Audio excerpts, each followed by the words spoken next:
Ever wonder how a lighthearted joke on a late-night comedy show could suddenly blow the lid off years of hidden conflicts in Hollywood? Imagine a single moment that ignites controversy, drawing in not just fans and critics, but also exes, power agents, and unspoken rumors. That's exactly what happened when a star-studded SNL episode took a playful jab at a film icon and his wife, but ended up setting off a firestorm with ripple effects far beyond the stage. Clearly, they were expected to make a choice. Either Baldoni or Ryan and Blake, and William Morris dropped Baldoni like a hot rock. I loved seeing Colin Jost come back to Saturday Night Live last night with a joke at his wife, Blake Lively's expense. Made it seem like a moral act of loyalty. Today, we're diving deep into the tangled web of alliances, betrayals, and high-stakes legal battles that erupted behind the scenes. Some say it's all in good humor, just celebrity gossip taken to the extreme. But what if these stories of backstage manipulation and hidden skeletons hint at something much larger? What if the so-called harmless jests aren't merely jokes at all, but strategic moves in a broader conflict between Hollywood heavyweights? In the next few minutes, we'll navigate the labyrinth of questionable loyalties, hush-hush agreements, and carefully orchestrated public appearances, exposing the hidden motives that turn on-screen smiles into off-screen vendettas. What you're about to hear is more than just rumor. It's a puzzle built from eyewitness accounts, unexpected alliances, cryptic social media posts, and, yes, official legal documents. Fans saw the jokes on TV, but only a fraction realize how they reverberated through private boardrooms, hush-hush phone calls, and frantic crisis management sessions. If you've ever questioned just how deep Hollywood feuds can get, brace yourself. Some of the revelations to come are more surprising than any TV skit, and they're guaranteed to leave you rethinking everything you thought you knew about star power. It all started innocently enough, or so it seemed. Saturday Night Live, with its decades-long reputation for edgy humor, hosted a special anniversary event. The usual comedic banter filled the air, but one specific joke about Blake Lively's ongoing lawsuit landed like a targeted missile. No one expected the punchline to hit so precisely, or to echo so loudly once the cameras stopped rolling. Fans who tuned in thought it was a simple roast, a poke at Hollywood's glitz and gossip. Who else? Who else has a question? I have a question. Oh, hey, Ryan Reynolds. Hi. Hey. Ryan Reynolds, how's it going? Great. Why? What have you heard?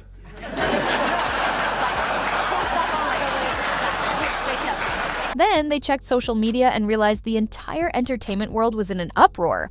Why the uproar? The wisecrack came from none other than Colin Jost, a longtime SNL anchor known for slicing wit. Jost also happens to be married to Scarlett Johansson, who, in a twist that could only be found in Tinseltown, used to be married to Ryan Reynolds, the same Ryan Reynolds who is now with Blake Lively. Talk about a chain reaction.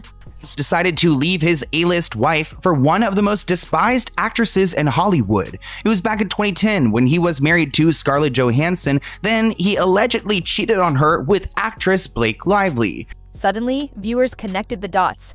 Was Colin's quip fueled by some old grudge? Did it reopen the door to unconfirmed rumors about extramarital affairs, bitter divorces, or behind-the-scenes friction? People began dissecting the humor, rewatching the clip, and analyzing every nod and smile in that SNL studio. On the surface, it was all good fun, but insiders whispered that Jost's zinger wasn't comedic improvisation. It was a carefully placed barb. The immediate backlash came swiftly. Tabloids pounced, Twitter erupted, and fans who once cheered for Lively and Reynolds as Hollywood's golden couple now wondered if the veneer was beginning to crack. Doubt was planted, and the stage was set for the bigger story. Because as any Hollywood watcher knows, a controversy seldom arises in a vacuum. Which is like Justin Baldoni saying, "I'd love to work with Blake again." Ooh, and even the audience is laughing, but Merely hours after that jab aired, clues about deeper feuds started bubbling up. People recalled how Reynolds had taken the stage a few weeks earlier at a separate SNL event, delivering a sly remark about his wife's legal battles. At the time, it seemed like harmless self-deprecation, but now fans began to suspect a pattern. Was SNL offering itself as a platform for underhanded jabs against Lively, or was Lively orchestrating something else behind the curtain? And if so, why would her own husband poke fun at her predicament?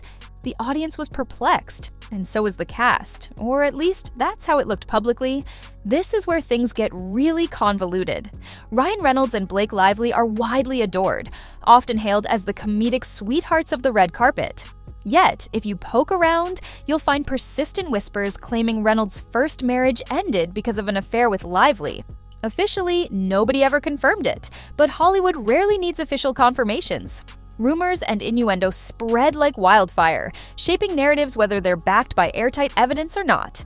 According to some accounts, Scarlett felt blindsided and betrayed, fueling an animosity that simmered for years and quietly found its way into private industry chatter. It's not just ex-wives and rumored infidelity, though. Another key figure in this tangled equation is Justin Baldoni. You might know him from his television roles or directorial efforts, but behind the scenes, Baldoni and Lively became entangled in a highly publicized legal standoff. The lawsuit itself hinges on allegations of harsh on-set behavior, questionable demands, and possibly even maneuvers to sabotage Baldoni's career. Speculation abounds about how Lively used her star power and her high-profile friendships to pressure studios, threaten boycotts, and influence who stays in production circles. Some claim she orchestrated group chats that blacklisted Baldoni long before the public even learned of any tension. Baldoni, for his part, refused to bow out quietly. He assembled a formidable legal team, including top-tier crisis managers, anticipating he'd need heavy artillery if the allegations went public. In a strange twist, many of Baldoni's earliest Hollywood allies apparently turned their backs on him the moment Lively filed her suit. Online sleuths traced the social media exodus. One day, fellow cast members and producers followed him on Instagram. The next, they'd unfollowed, posted supportive messages for Lively, or vanished. It seemed the industry had already chosen sides, and that side was not Baldoni's. Some say Lively's rumored dragons, her influential husband and equally powerful best friend, served as a veiled threat, a reminder of her far-reaching clout. In an industry where alliances can make or break careers, crossing the wrong person is never wise. The hush-hush question on everyone's lips was, did Lively and Reynolds leverage their star power to alienate Baldoni, or did Baldoni truly act so badly that even neutral parties felt compelled to abandon him? Like many Hollywood dramas, the truth isn't straightforward, but that didn't stop the rumor mill from turning even faster, churning out theories about covert alliances and questionable tactics. To grasp the scale of Lively's lawsuit against Baldoni, consider that it didn't just involve them. Sony Pictures reportedly got entangled in the fray, along with various co-stars and key crew members. Lively alleged that at least 2 female colleagues filed HR complaints about Baldoni's on-set behavior. Leaked documents, heavily redacted to the point of near illegibility, emerged on social media, presumably to confirm these complaints had been made. But with the crucial details, names, dates, contexts blacked out, the documents proved inconclusive, raising as many questions as they answered. Sony denied receiving any formal complaints, stating unequivocally they had no record of misconduct claims against Baldoni. His legal counsel seized on this denial, calling it proof that Lively was either mistaken or deliberately fabricating a story. Meanwhile, Lively's supporters countered that big studios sometimes bury complaints, especially if ignoring them aligns with business interests. In the court of public opinion, both narratives seemed plausible, fueling online spats about corporate cover-ups versus star-driven manipulation. The more details trickled out, the more it became clear that Lively's camp demanded sweeping access to Baldoni's personal data. The request included years' worth of phone logs, text messages, and location records, all in an attempt to uncover any incriminating threads. A federal judge ultimately deemed the request overly intrusive, limiting the scope to a narrower time frame. This setback pointed to Lively's aggressive strategy. No stone unturned, no conversation off limits. Some saw it as a legitimate search for proof. Others saw desperation. Throughout all this, Ryan Reynolds made headlines for his off-the-cuff remarks, sometimes seeming to poke fun at the gravity of the allegations. Was he merely trying to diffuse tension with humor, or trivializing a serious situation that demanded a more cautious approach? Opinions were split. Certain fans insisted Reynolds had every right to respond in his trademark comedic fashion. Critics argued it was inappropriate, especially given that the accusations involved potential harassment and intimidation. The tension between comedic relief and moral responsibility weighed heavily on the entire saga. Despite the comedic veneer, the stakes couldn't be higher.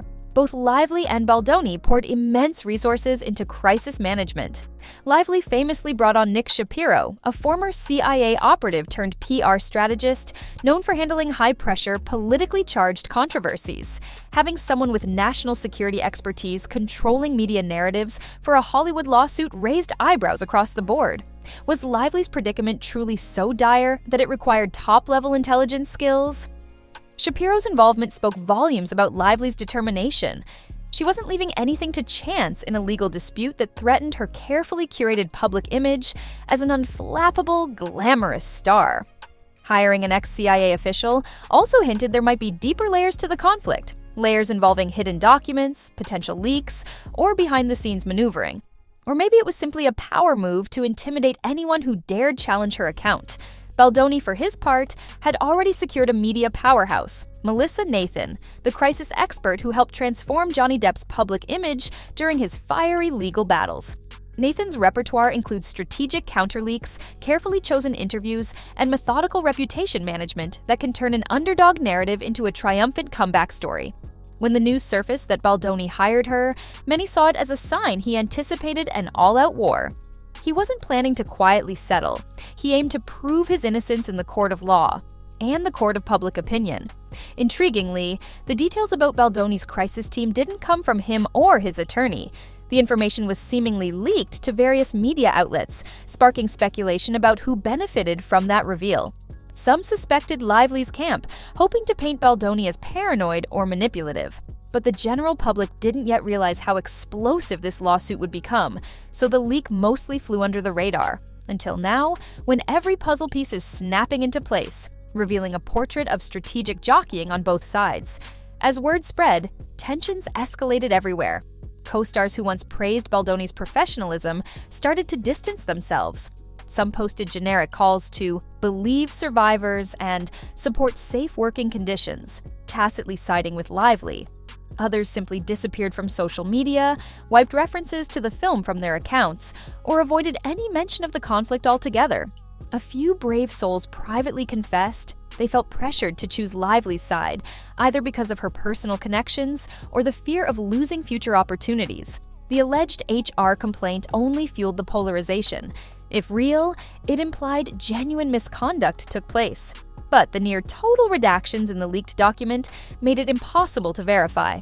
Baldoni's attorneys insisted it was a fabrication designed to smear him. Lively's supporters argued that the heavy redactions might protect the accusers from public harassment. The result was a stalemate, each side tossing accusations of forgery and cover-ups back and forth. It wasn't simply about moral conviction. Many in Hollywood wanted to avoid picking the losing side. Lively and Reynolds command significant influence, and going against them could spell professional exile. Baldoni, once hailed as a promising creative force, was now perceived as a liability. The shift in allegiances happened almost overnight, illustrating how precarious a career in showbiz can be when reputations hang in the balance. Then came the subpoena battle that laid everything bare. Lively's team demanded an extraordinary volume of Baldoni's personal records, 2 full years of digital footprints. Baldoni's camp argued it was a classic fishing expedition, a hunt for any scrap of gossip that could be weaponized. The judge agreed to some extent, criticizing the demand as overly broad and reducing the scope to only the period relevant to filming. For Baldoni, it was a win that showcased how aggressive Lively's tactics really were. Public opinion swiftly split along familiar lines. Some believed Lively was doing her due diligence, ensuring no stone was unturned in pursuit of accountability. Others saw an attempt to dig up irrelevant dirt to tarnish Baldoni's character. Certain publications insisted Lively still had a small procedural victory. She could access some communications, but legal analysts called it a major defeat for her broader strategy. Curiously, right after that ruling, news broke that Lively had hired Nick Shapiro, the ex-CIA operative. Critics framed it as an act of desperation. If her case was solid, why bring in a heavy hitter typically associated with national security crises? Supporters claimed it was just a logical step, pointing out that Baldoni had already engaged a PR giant. In truth, it underscored just how high stakes the fight had become. Neither side was blinking, and each new development ratcheted up the tension even more. Section 7. Collateral damage and Hollywood's reaction. The fallout reached far beyond just the two main players. Producers, agents, and studio executives found themselves in a frenzy, wary of associating with the wrong camp. William Morris, a top-tier talent agency, reportedly dropped Baldoni with conspicuous haste, presumably to safeguard its relationships with Lively, Reynolds, and their influential friends. Business is business, but in Hollywood, such decisions also send powerful messages about who holds the real influence. Film festivals and awards shows eyed Lively and Baldoni with caution, unsure whether hosting them together might trigger a spectacle or overshadow the main event. Co-stars, especially those who had initially supported Baldoni, felt torn. Some faced backlash for offering him even a shred of public sympathy. The environment was so combustible that even a like on social media could be interpreted as taking a definitive stance, something that might come back to haunt an actor or producer in the future. Tabloids had a field day with each new rumor. Every tweet, leaked snippet, or cryptic comment was dissected. Fan bases flared up on Twitter, Instagram, and YouTube, forming factions that defended one side while relentlessly attacking the other. Speculation abounded. Was Lively power-tripping to secure total creative control over her film? Was Baldoni orchestrating a false victim narrative with help from a skilled PR machine? Were studio executives secretly fueling the drama for publicity or scrambling to contain it? Then came the astonishing political overlap. When Lively hired Shapiro, reporters quickly linked him to controversies involving big-name politicians and rumors of buried scandals. The idea that a former national security figure would pivot to a Hollywood lawsuit turned heads across multiple industries. Could the stakes really be this high for a celebrity dispute? Maybe so, because if Lively's brand was at risk, losing it could mean millions of dollars in lost endorsements, roles, and future partnerships. Fans unearthed Shapiro's alleged role in deflecting certain high-profile crises, leading many to believe that no damaging detail about Lively would reach the public if he could stop it. Suddenly, the question wasn't just about whether Lively or Baldoni was telling the truth. It was about how thoroughly an ex-spy might reshape the narrative. Observers wondered whether the court of public opinion would ever see authentic evidence, or if everything would be manipulated by polished statements and well-timed leaks. Meanwhile, Baldoni stood firm with Melissa Nathan, who'd already proven she could handle the most hostile media environments. Her track record in flipping a negative public image to a redeeming story was well known. If Lively had skeletons hidden away, Nathan's team might expose them. Then, of course, Lively's side could respond with their own revelations. Each side risked losing everything if they escalated too harshly. With the trial date on the horizon, albeit a couple of years away, the battle is far from over. Months of depositions, document submissions, and strategic messaging lie ahead. The real bombshell could drop when alleged victims or eyewitnesses are called to testify. Will the two women Lively mentioned finally step forward under oath? Or will the court rule their testimonies inadmissible if the claims can't be substantiated? Meanwhile, the public remains fixated on each new twist. SNL might continue capitalizing on the storyline, especially if Reynolds or any of his associates appear in sketches. Observers also wonder if Lively herself might launch a comedic jab at Baldoni, perhaps through a cameo or a sly monologue. Nothing is off the table in a town where feuds and reconciliations often happen in front of a live studio audience. Baldoni's recent court victories, minor though they might be, have given him momentum. Lively's countermoves, like recruiting Shapiro, reveal that she's far from confident about how the lawsuit will play out. Overshadowing everything is the intricate matrix of personal connections. Ex-spouses, best friends, high-ranking SNL figures, and possibly others waiting in the wings. If you ever wondered whether Hollywood was more about real-life drama than scripted content, this saga is your definitive answer.